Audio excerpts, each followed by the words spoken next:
Copenhague, le 27 août 1910. Au cœur de la capitale danoise, une clameur s'élève de la grande salle de la Maison du Peuple. Ornée de drapeaux et de bannières, l'émancipation des femmes se fera par le socialisme, peut-on lire sur l'une d'elles. La deuxième conférence internationale des femmes socialistes, qui a réuni une centaine de délégués en provenance de toute l'Europe et des États-Unis, vient de se clôturer.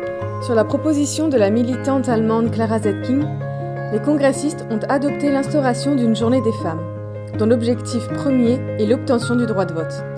Dès l'année suivante, des dizaines de milliers de femmes se réunissent en Allemagne, en Autriche-Hongrie, au Danemark ou encore en Suisse pour célébrer la première journée internationale de défense des droits des femmes.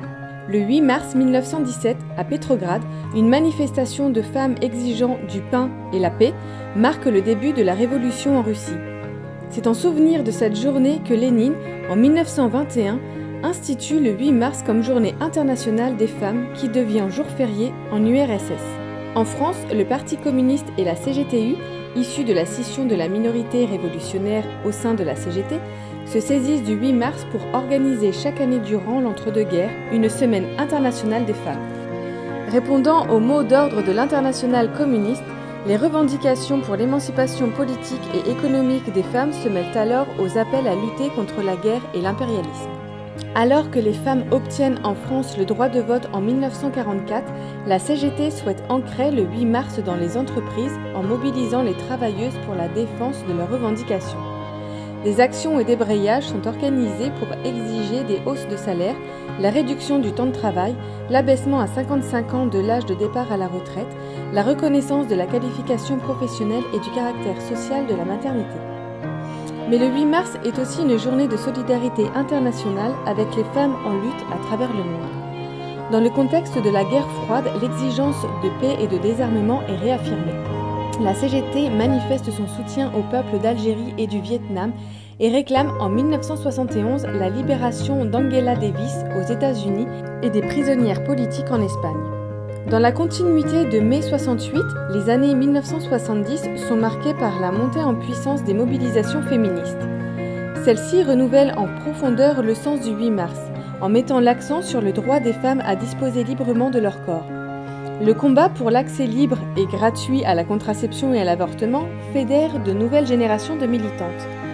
Dans le même temps, la journée du 8 mars s'institutionnalise.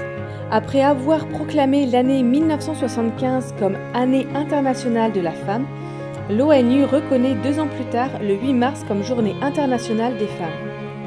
Le 8 mars 1982, pour la première fois en France, cette journée est officiellement célébrée sous la présidence de François Mitterrand.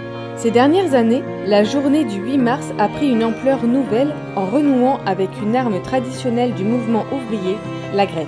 En 2017, le collectif argentin Ni Una Menos, pas une de moins, qui lutte contre les féminicides, propose de construire une grève féministe internationale.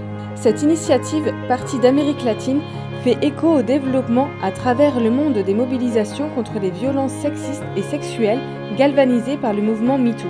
L'appel à la grève le 8 mars a depuis essaimé dans des dizaines de pays où collectifs féministes et syndicats organisent chaque année la grève du travail professionnel et du travail domestique.